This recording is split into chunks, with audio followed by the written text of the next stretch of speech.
Supreme court का जो एक आदेश आया है एसटी एससी में क्रिमिलियर को लेकर के, इस पर बड़े समीक्षा की जरूरत है। सदन में इस पर चर्चा करने की जरूरत है। सर्वदलीय बैठक की आवश्यकता है। लेकिन जो बिहार की बात है उसमें मेरा सीधा है कि बिहार में गलती किसने की? सरकार तो दोनों आदमी की थी ना। तो बिहार में आपने यदि इसको कैबिनेट के बाद डिसीजन ले करके सदन में पास करवा करके भेज दिए होते तो आज ये प्रॉब्लम क्रिएट नहीं होता। तो गवर्नमेंट जिसकी थी उसी ने इस प्रॉब्लम को बढ़ाया है। संजीव हंस पर जब रेप का आरोप था फिर भी सरकार उसको कुर्सी पर बनाई। भैया मुझको, मैं उस पर तो जाना ही नहीं चाहता हूँ। एक आदमी पर आरोप है, खाली आप दलित को गला रेपिएगा, दलित विरोधी बात करते रहिएगा। संजीव हंस दलित था तो बलि का बकरा बना दिए, गलती था तो वो जानेंगे, जाने जो जाने जत्ता।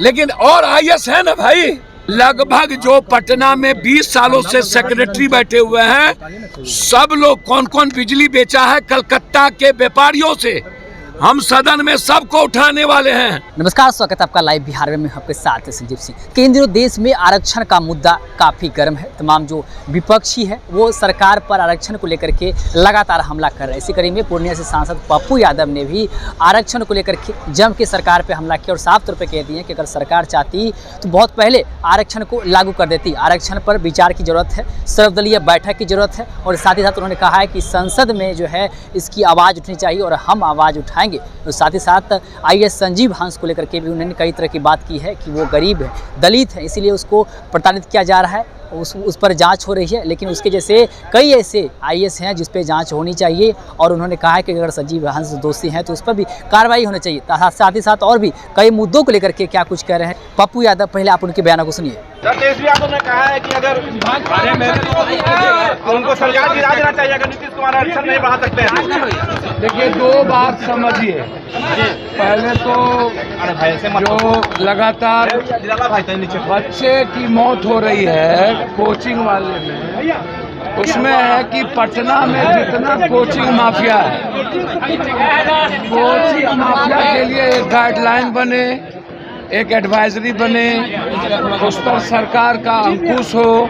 तो अभी हम लगातार कोचिंग माफिया दिल्ली से लेकर के पटना तक ये सवाल है, तो क्या बिहार के कोचिंग माफिया के लिए अभी तक सरकार ने कोई पॉलिसी बनाया है, कोई गाइडलाइन बनाया है? ये आप इसको देखिए। दूसरा चीज, आरक्षण के सवाल पर बिल्कुल एक बात समझिए, सब सही कह रहा, नीचे नीचे रखो, नहीं तो नहीं करने देंगे, सब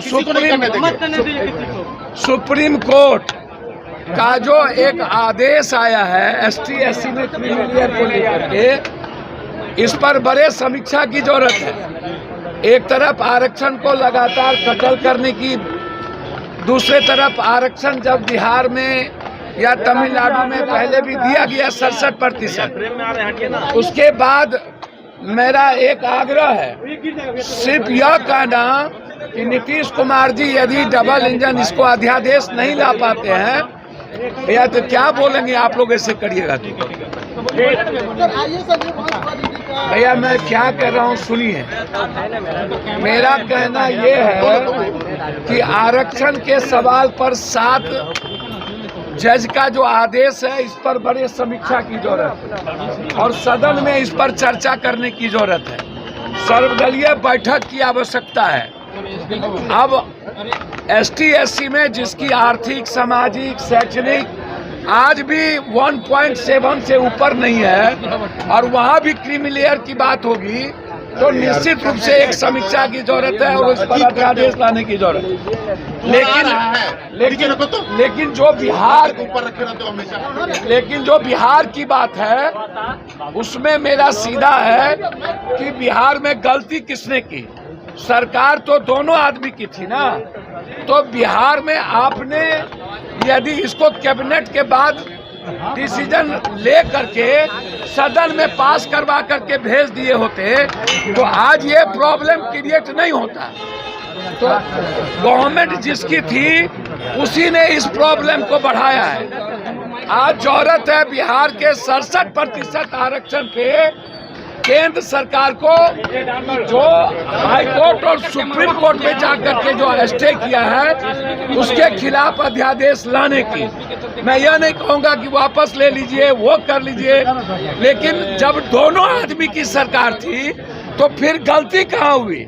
जब आपने 67% आरक्षण दिया तो फिर सदन में पास करके क्यों नहीं भेजा?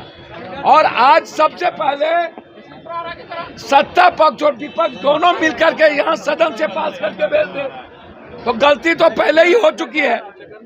और दिल्ली में भी सुप्रीम कोर्ट का जो क्रीमिलियर है वो भी मामला है, तो दोनों मामला को इसी सत्र में बहस करा लेने की जरूरत है। क्या आपको थ्रेट हुआ है? अच्छा, एक बात हमको जानकारी नहीं है, मरना होगा तो कोई बचाएगा? पटना में जो सेक्रेटरी लोग हैं, ईडी का शिकंजा सब पर है। प्रमोद कुमार कौन है जो रिटायर करके बैठे हुए हैं, जिसको प्रमोशन दे दिया गया? कौन दिया प्रमोशन?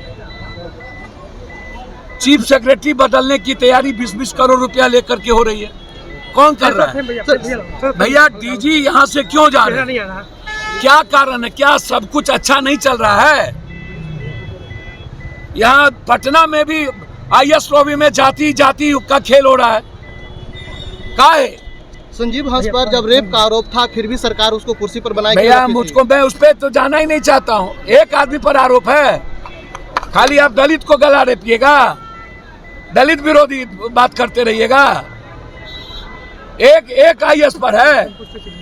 संजीव हंस दलित था तो बलि का बकरा बना दिए, गलती था तो वो जानेंगे, जाने जो जाने जत्ता। लेकिन और IS है ना भाई, कौन कौन IS है? बुडको का 1100 करोड़ रुपया आया 1200 पटना में, वो पैसा कहाँ गया? 1000 करोड़ रुपया आया, वो पैसा कहाँ गया? ईडी आके बैठे हुए हैं।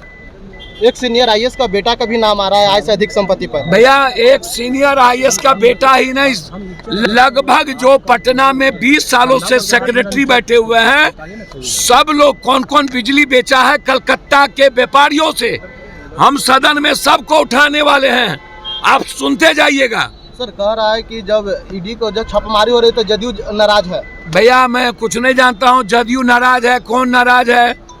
मैं इतना जानता हूँ ईडी का काम पिक एंड चूज है, जो तय दिल्ली में होता है वही होता है। चलिए सर, एक IS को रेप के केस में फंसना उसके बाद कुर्सी पर बनाए रखना कितना सही है सर? तो आपने सुना कि साफ तौर पर पप्पू यादव ये कहते नजर आ रहे हैं कि संसद में हम तमाम बिंदुओं को लेकर के सवाल उठाएंगे।